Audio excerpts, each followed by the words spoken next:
भगवान शंकर पर चढ़ा हुआ जल, शिवजी पर समर्पित किया हुआ जल, थोड़ा सा जल उसमें से बचा हुआ शिव मंदिर से लाया हुआ कुंडकेश्वर महादेव के नाम का जल पीपल के वृक्ष के नीचे चढ़ा देने पर किसी भी ग्रह, चाहे शनि बेकार चल रहा हो, चाहे राहु बेकार चल रहा हो, चाहे केतु बेकार चल रहा हो, चाहे बुध हो, चाहे बृहस्पति हो, कोई भी ग्रह, नवग्रह में से कोई भी ग्रह अगर आपका बेकार चल रहा है, आपने शिव मंदिर में गए, शंकर जी पे चढ़ा हुआ, शंकर जी पे जल समर्पित करा, उसी कलश में थोड़ा सा जल बचा लीजिए और वो जल अगर आपने पीपल के दे दिया है कुंडकेश्वर महादेव के नाम से, ग्रह अपने आप अनुकूल होने लगे। शनि महाराज का भी पांव टूट गया था। टूटा था कि टूटा था? जब अपनी माता संध्या को लात मारी थी, शनि महाराज ने लात मारी तो पांव टूट गया। शनि महाराज की आंख में आंसू, देवर्षि नारद के पास है, नारद जी मेरा पांव टूट गया, मैंने अपनी मां को लात मारी। नारद जी बोले तू तो द्रोषी है, तूने अपनी माता को लात क्यों मारी? कुछ करिए। कोई देवता नहीं अपनाया, तब भगवान नारद जी ने कहा शंकर जी के शिवलिंग की स्थापना कर, उसकी पूजन कर। जहां काशी विश्वनाथ के मंदिर आप लोग जाते हो, जिस विश्वनाथ का आप दर्शन करते हो, ये काशी का विश्वनाथ का प्राण प्रतिष्ठा शनि महाराज ने करी थी। शनि महाराज के हाथ का शिवलिंग है और शिवलिंग की स्थापना कर कर शनि महाराज ने भगवान शंकर से मांगा। शिवजी प्रकट हुए, मांगो शनि तुमको क्या चाहिए? शनि महाराज ने कहा मेरा पांव टूट गया, आप कृपा करिए। भगवान शंकर ने कहा शनि तूने मेरा भजन करा है, जा तेरा पांव तो जुड़ेगा पर पांव में थोड़ी लचकता तेरी बनी रहेगी। दुनिया के लोगों को शनि लगता है और शनि को शंकर लगता है। दुनिया के लोगों को शनि लगता है, शनि को शंकर। इसलिए आज भी नियम है कि काशी विश्वनाथ का नाम लेकर एक काजल की डिब्बी को लीजिए। अगर किसी को शनि लग गया हो, कोई प्रॉपर्टी का काम कर रहे हो, कोई व्यापार करते हो और व्यापार नहीं चल रहा, बहुत अड़चने आ रही है, कोई ना कोई परेशानी पे परेशानी आ रही है, एक काजल की डिब्बी लो, काजल की डिब्बी लो, काशी विश्वनाथ का नाम लो और 21 बार उतारो और उतार कर किसी पेड़ के नीचे तक खड्डा खोद कर उसको दबा दीजिए। आपका काम यूं सफलता की ओर बढ़ना चालू हो जाएगा। शनि की कुदृष्टि समाप्त, 7.5 ढैया समाप्त। तो शिव महापुराण की कथा बड़ा सुंदर बात कहती है कि जीवन में कितनी भी तकलीफ हो, कितना भी कष्ट हो, कितना भी दुख हो, जब हम एक बेलपत्र लेकर भगवान शिव को समर्पित करने के लिए जाते हैं और दिल से, हृदय से, भाव से जब एक बेलपत्र समर्पित करते हैं और एक लोटा जल अशोक सुंदरी पर चढ़ाने के बाद हम देवदिव्य महादेव को जब समर्पित करते हैं तो ये निश्चित है हमारे दुख, हमारी तकलीफ, हमारे कष्ट को मेरा शंभु काटता जरूर है, ये निश्चित है। तो शिव महापुराण की कथा बड़ा सुंदर बात कहती है कि आप लोग तो एक लोटा जल चढ़ाते हो, सारी समस्या का हल, जरा जम के बोलो, सारी समस्या का हल। आप लोग तो एक लोटा जल चढ़ाते हो तो उसका फल तो मिलेगा। भद्राई और उसकी धर्म पत्नी से कह दिया, भद्राई और उसकी धर्म पत्नी कीर्तिमालिनी से भगवान शंकर ने कहा मांग लो तुम्हें जो चाहिए। भद्राई और कीर्तिमालिनी ने हाथ जोड़कर वर मांगा, प्रभु आप ब्राह्मण का रूप रख कर आए थे, आज से आपका नाम द्विजेश्वर महादेव हो। प्रभु एक विनती और है, एक विनती और,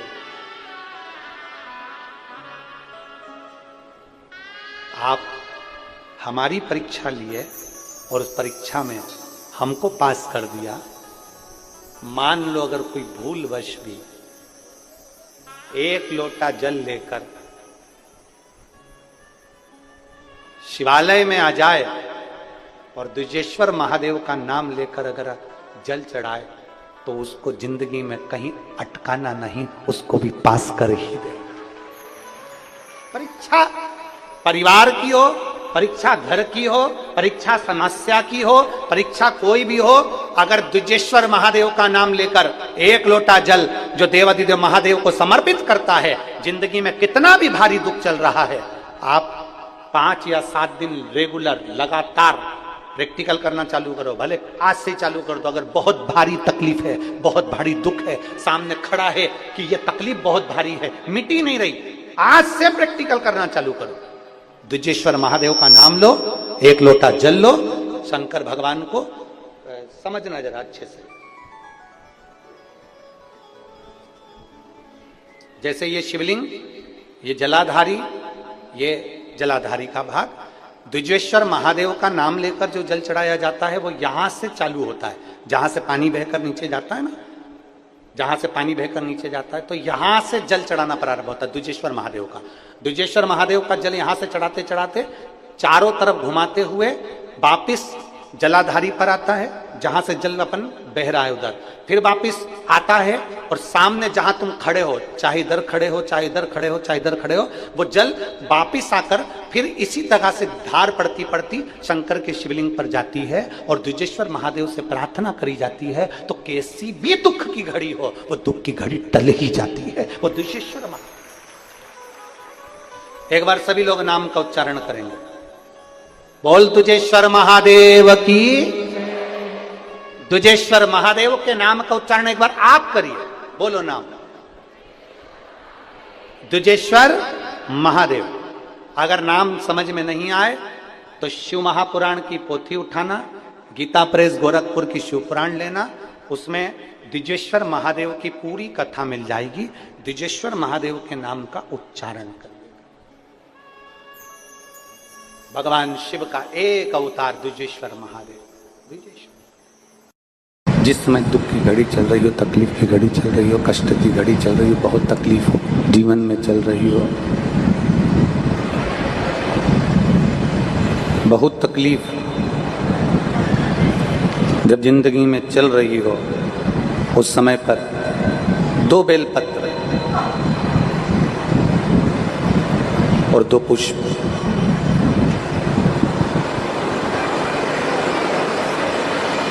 दो बेलपत्र और 2 पुष्प, एक पुष्प लाल लेना है, एक पुष्प लाल लेना है और एक पुष्प श्वेत लेना है।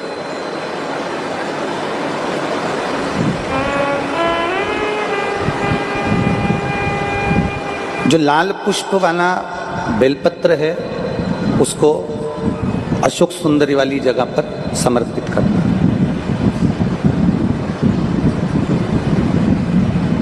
और श्वेत पुष्प वाला जो बेलपत्र है, सफेद पुष्प वाला जो बेलपत्र है, उसको भगवान शंकर का जो शिवलिंग है, भगवान शिव का जो शिवलिंग है उस पर समर्पित करना।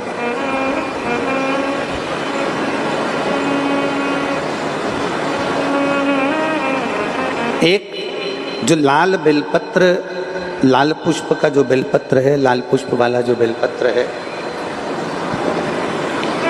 लाल पुष्प का जो बेलपत्र है वो बेलपत्र अशोक सुंदरी वाली जगह पर, और श्वेत पुष्प का जो बेलपत्र है वो सफेद पुष्प वाला बेलपत्र भगवान शंकर के शिवलिंग पर समर्पित कर।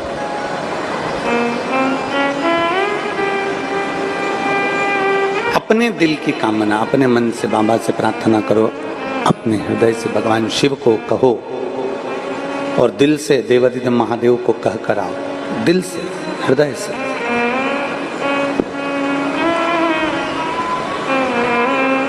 जब दिल से बाबा देवादिदेव महादेव से कहोगे, हृदय से जब भगवान शंकर से प्रार्थना करोगे तो देवादिदेव महादेव सुनेंगे जरूर। शिव महापुराण की कथा कहती है कि विषम परिस्थिति में, तकलीफ की घड़ी में, विषम परिस्थिति में, तकलीफ की घड़ी में, कष्ट की घड़ी में, विषम परिस्थिति में प्रयास करो कि हम शंकर और पार्वती, शिव और पार्वती को पुकारें। विषम परिस्थिति हम भगवान शंकर और पार्वती जी का स्मरण करें। विषम परिस्थिति में हम देवादिदेव महादेव और माता पार्वती का स्मरण करें। कई लोग कहते हैं कि गुरुजी हम शिव जी को जल चढ़ाते हैं और देवादिदेव महादेव को जल चढ़ाते हैं, तो क्या पार्वती जी को भी जल चढ़ाने जाना पड़ेगा? पार्वती जी को भी जल चढ़ाने के लिए जाना है। शिव महापुराण की कथा कहती है, आप अगर हृदय रखकर जरा ध्यान देंगे, जैसे ये शिवलिंग है, ये जलाधारी है, और अगर आप हृदय रखकर जब हम देवादिदेव महादेव को जल चढ़ाते हैं, शंकर जी को जल चढ़ाते हैं, और वहीं जल चढ़ाते चढ़ाते आप अशोक सुंदरी वाली जगह अर्थात माता पार्वती जी का हस्तकमल और अशोक सुंदरी वाली जगह पर भी अपने जल को थोड़ी सी धार लगा देते हैं, तो शंकर और पार्वती दोनों को ही वो जल समर्पित हो जाता है। वैसे तो शिव महापुराण की कथा ये कहती है कि केवल एक देवादिदेव महादेव को जल चढ़ा देने से, शिव महापुराण की कथा कहती है केवल एक देवादिदेव महादेव को जल समर्पित कर देने से 33 कोटि देवता, चाहे फिर उसमें गणेश जी हों, कार्तिकेय जी हों, जगदम्बा अम्बा हो, चाहे नवग्रह देवता हो, चाहे पंचलोकपाल हो, षोडश मातृका हो, 64 योगनियां हो, सारे देवी देवता उस शंकर भगवान के शिवलिंग में विराजमान हैं। तो शिव महापुराण की कथा कहती है, जब हम एक लोटा जल, जैसे हमने दूसरे दिन की कथा में एक बात कही थी कि अपने पितृदेव, अपने कुल देव, अपने ग्राम देव, अपने स्थान देव, अपने नगर देव, किसी भी देवता का अगर हम स्मरण कर रहे हैं और हमको नहीं मालूम कि हमारा कुल देवता कौन है, हमें नहीं मालूम हमारी कुल देवी कौन है, हमें नहीं मालूम हमारे पितृ कौन है, हमें नहीं मालूम कि हमारे स्थान देवता कौन से हैं, हमें नहीं मालूम कि हमारे खेड़े के देवता कौन से हैं, तो शिव महापुराण की कथा कहती है एक लोटा जल जब हम देवादिदेव महादेव को समर्पित करते हैं तो सारे देवताओं को वो जल प्राप्त हो जाता है और सारे देवता मिलकर हमारा कल्याण कर देते हैं। एक नियम जो विश्वनाथ मुनि ने अपनी धर्म पत्नी को बताया है, 7 नदियों का जल, 7 सरोवर नहीं, 7 पवित्र नदियों का जल, हृदय की बात, एकांत, 7 नदियों का जल रखकर 7 बेलपत्र के ऊपर 7 नदियों का जल, एक बेलपत्र ली, उसके ऊपर एक कटोरी में, एक बाटकी में, एक पात्र में एक नदी का जल, दूसरी बेलपत्र ली, दूसरी कटोरी में फिर जल, फिर तीसरी में बाबा की आराधना कर कर, शिव से विनती कर कर, भगवान शंकर के नामों का 108 नामों का जाप कर कर, श्री शिवाय नमस्तुभ्यम कर कर, एक कटोरा जहां से पानी बहकर नीचे आता है वहां लगा लीजिए और एक बेलपत्री को उठाकर शिव जी के शिवलिंग पर समर्पित करिए। समर्पित करते समय डंडी का मुख अशोक सुंदरी की ओर हो। अशोक सुंदरी का जगह मालूम है सबको? सबको मालूम है ना? अशोक सुंदरी की ओर मुख, अशोक सुंदरी फिर समझ गड़बड़ ना करिए। ये शिवलिंग जलाधारी, ये जल बह रहा है नीचे सामने से, स्थान गणेश जी का, कार्तिकेय जी का, बीच में एक मोटी सी लाइन होती है, वह अशोक सुंदरी का स्थान है। शंकर जी की 6 नंबर की लड़की अशोक सुंदरी। जब हम प्रयोग करेंगे एकांतेश्वर महादेव का, ये बेलपत्र जो हमने समर्पित करी है, डंडी का मुख अशोक सुंदरी की ओर हो, डंडी का मुख। आप बैठे कहां पर हो जल चढ़ाते समय? शिव जी को जल कहां बैठकर चढ़ाया जाता है? जम के बोलो जरा।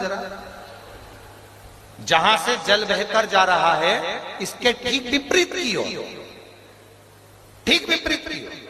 जल बहकर जा रहा है इधर, तो तुम बैठोगे इधर, इधर नहीं बैठोगे, इधर नहीं बैठोगे। जल इधर बह रहा है तो तुम इस साइड बैठोगे। यहाँ बैठकर फिर बेलपत्र को आप समर्पित करोगे। डंडी का मुख उधर होगा, पत्ती का मुख आपकी ओर होगा, और जो एक नदी का जल है वो समर्पित कर कर जो पात्र लगा है उसमें वो जल इकट्ठा होते चले जाएंगे। दूसरी बेलपत्र उठाना है, 108 बार शिव का नाम लेना है, फिर वापिस बेलपत्र श्री शिवाय नमस्तुभ्यम कर कर समर्पित करना है। डंडी का मुख अशोक सुंदरी की ओर होना। जब 6 बेलपत्र अशोक सुंदरी की ओर जाएगी, 7वें नंबर की जो बेलपत्र है उसका डंडी का मुख आपकी ओर होगा, और डंडी का मुख आपकी ओर होकर जल चढ़ाकर आप उस जल को झेल लेंगे। जहां नंदी बैठे हैं, नंदी का जो पांव जिस जगह पर उठाओ, अगर इस पांव उठाओ तो ईश्वर, ये पांव उठाओ तो ईश्वर। नंदी का पांव जहां उठा रहता है वहीं पर बैठकर पति पत्नी दोनों उस जल को आचमन कर लेंगे, दोनों उस जल को पूरा पी जाएंगे और बाबा से झोली पसार कर प्रार्थना करेंगे कि हमें संतान का सुख देना, मेरा देव अधिदेव महादेव प्रदान करें। एकांतेश्वर महादेव का स्मरण करिए। एकांतेश्वर 7 पवित्र नदियों का जल, उसमें से कावेरी, नर्मदा, गंगा, गोदावरी, सरस्वती, जितनी ये 7 नदियों की पवित्रता है, मंदाकिनी, नर्मदा, गंगा आदि, यमुना, 7 नदियों का जल एकत्रित कर और 7 नदियों के जल से किसी भी महादेव के मंदिर में एकांतेश्वर महादेव का नाम ले। कौन से महादेव? हमने पहले कथा में कहा है, कई बार एकांतेश्वर महादेव की कथा भी कही है, सुनिए आप लोगों ने। एकांतेश्वर महादेव का हमने वर्णन किया है। जिस दिन तुम्हें लगे कि मेरा ये काम होना चाहिए, उस दिन एकांतेश्वर महादेव के पास जाकर बैठ गए।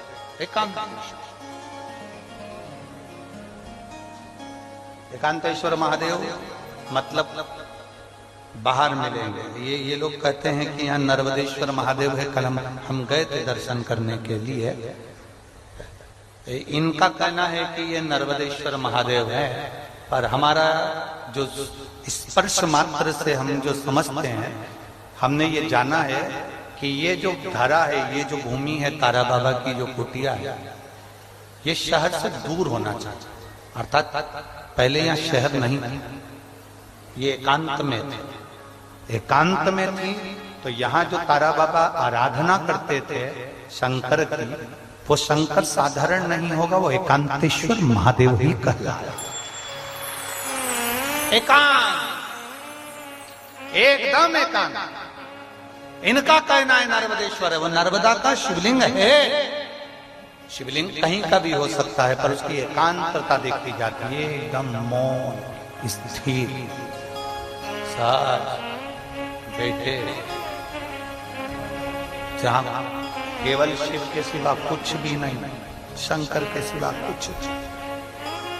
जो आया वो गुफा के चक्कर में घुस गया, जिसको शंकर से मिलना था वो डायरेक्ट पहुंच गया, उसे गुफा से मतलब ही नहीं रहा, उसे तो एकांतेश्वर से मतलब था। पहुंचा, बैठा, जल चढ़ाया, स्पर्श किया और चल बाबा से अपने दिल की। 3 स्थान शंकर के शिवलिंग में, 3 स्थान ऐसे हैं जहां का स्पर्श कर लेना चाहिए और अपने मन की कामना बाबा से कह देना चाहिए।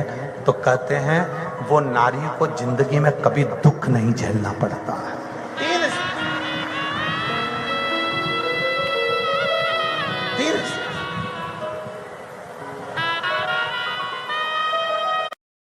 बड़े श्रेष्ठ भाव से समझिएगा जरा। ये शिवलिंग है, यह जलाधारी है, ये उसका जल जाने वाला।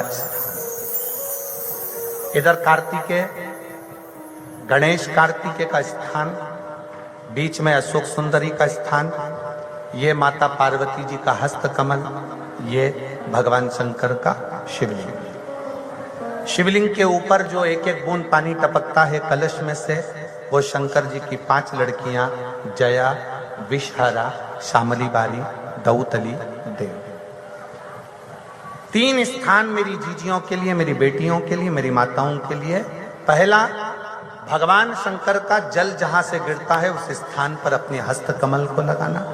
दूसरा, जो माता का कटी भाग, माता का हाथ, जो माता का सुंदर हस्त कमल है, उस हस्त कमल पर स्पर्श करना। और तीसरा, जहां से जल बहता है उसके ठीक विपरीत भाग में, उसके ठीक विपरीत भाग में जो माता पार्वती जी का हस्त कमल है, जहां जल बहता है उसके ठीक विपरीत भाग में उस स्थान का स्पर्श करना।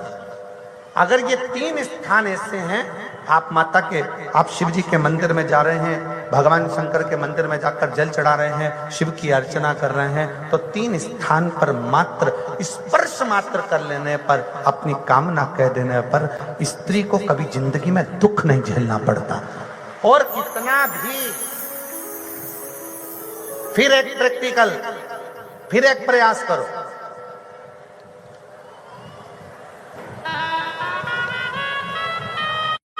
पहले तो मेरे जितने जीजा बैठे हैं, जितने मेरे पुरुष बैठे हैं, जितने मेरे जीजा उन बैठे हैं, उनसे निवेदन है, अपने आप में दृढ़ बनाओ कि मैं, हाँ, हम संकल्प नहीं दिलाएंगे, संकल्प दिलाने से कुछ नहीं होता, फालतू की बात है। हम दिला भी देंगे, तुम वापिस पहुंच गए तो ऐसा फालतू का माथा पच्ची हम करते रहे। आप अपने मन से दृढ़ बनाओ कि मैं अपने बच्चों के लिए, अपनी पत्नी, अपने बेटों और अपने माँ बाप की इज्जत के लिए और अपने घर के बेटों को, मुझे डॉक्टर बनाना है, इंजीनियर बनाना है, मुझे मेरे बेटे को कलेक्टर बनाना है, अपने बच्चों की जिंदगी बनाने के लिए आज से मैं मदिरा नहीं पीऊंगा, मैं दारू नहीं पीऊंगा, मैं नशा नहीं करूंगा। अपने घर के बच्चों को,